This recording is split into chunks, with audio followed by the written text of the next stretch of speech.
एक बार सूत जी कहते हैं बद्रीनाथ धाम में ब्रह्मा जी के चारों मानस पुत्र सनक सनंदन सनातन सनत कुमार विराजमान हैं और ब्रह्मा जी के पुत्र नारद जी भी बड़ी तीव्र गति से दौड़ करके जा रहे हैं बद्रीनाथ धाम में। और इतनी तीव्र गति से दौड़ करके जा रहे हैं, चारों भैयाओं की दृष्टि पड़ी कि आज नारद उदास से लग रहे हैं, क्या कारण है। और चारों भैयाओं ने देखा और देख करके आवाज लगा दी कि कथम ब्रह्मानंदी न मुखा कुछ चिंता तुरो भवा। भैया, जो दुनिया को हंसाने वाला, जो सबको हंसा के चलता हो, आज उसका मुंह लटका हुआ है। क्या बात है, आज उसी का मुंह लटका हुआ है जो सबसे घर में एक बच्चा हो और वो पूरे परिवार को हंस गुसाए, किसी को छेड़ के जाए, सबको छेड़ करके जाए, और आज वो उदास बैठा हो तो कोई विशेष बात होगी। चारों भैया ने कहा, अरे भैया नारद, कहां बड़ी तीव्र गति से दौड़े जा रहे हो। नारद जी ने चारों भैयाओं के चरणों में दंडवत प्रणाम किया, चरण पकड़ लिए। भैया, मैं क्या बताऊं तुम्हें, मैं बड़े घोर संकट में हूं, मेरी रक्षा करो। बोले क्या हुआ, कुछ बताओ तो सही। बोले भैया मैं क्या बताऊं, मैं पृथ्वी पर गया, मैंने पृथ्वी को श्रेष्ठ समझा, वहां भी मुझे शांति नहीं मिली।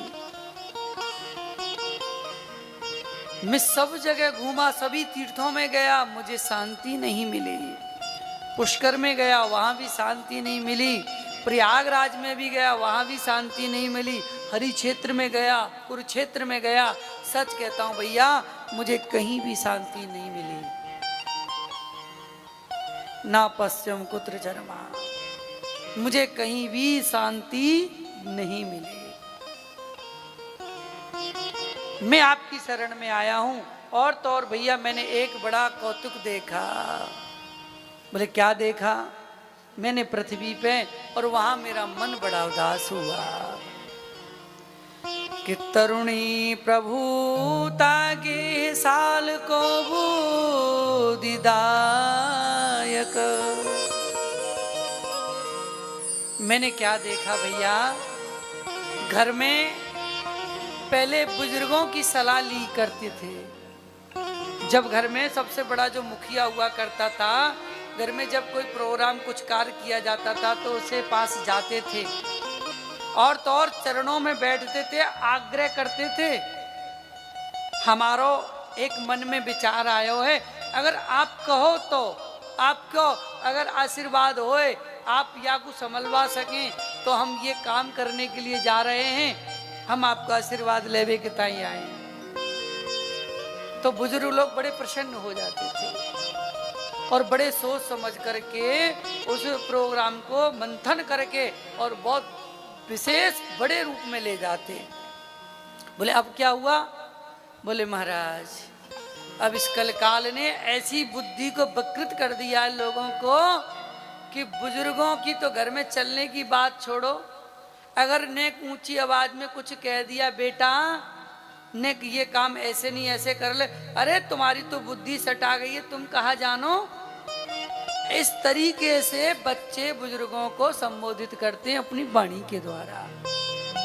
और यहाँ तक कि चुपचाप बैठ करके रोटी खानी हो तो खाओ, नहीं तो खटिया या तो घर के बाहर नीम के पेड़ के नीचे मिलेगी, नहीं तो खेत पे ही मिलेगी महाराज। ये स्थिति हो गई है महाराज। इस कलकाल में बुजुर्गों की कोई बात सुनने को तैयार नहीं है। बोले चलो कोई बात नहीं, जब बच्चे बड़े हो जाएं संभाल लें। बोले महाराज, घर में नई बहू आ गई है, 4 दिन से आई है, सारो चार्ज अपने हाथ में ले लियो, बुजुर्गों से कोई लेना देना नहीं है, और उल्टी सुबह सुबह जैसी जगह तो पहले सास को चाय बना के बहू को देनी पड़े महाराज। ले तू कपटी, तू भी कपटी, मैं भी कपटी, ले पी चाय। ऐसी स्थिति हो गई है महाराज इस कल काल में।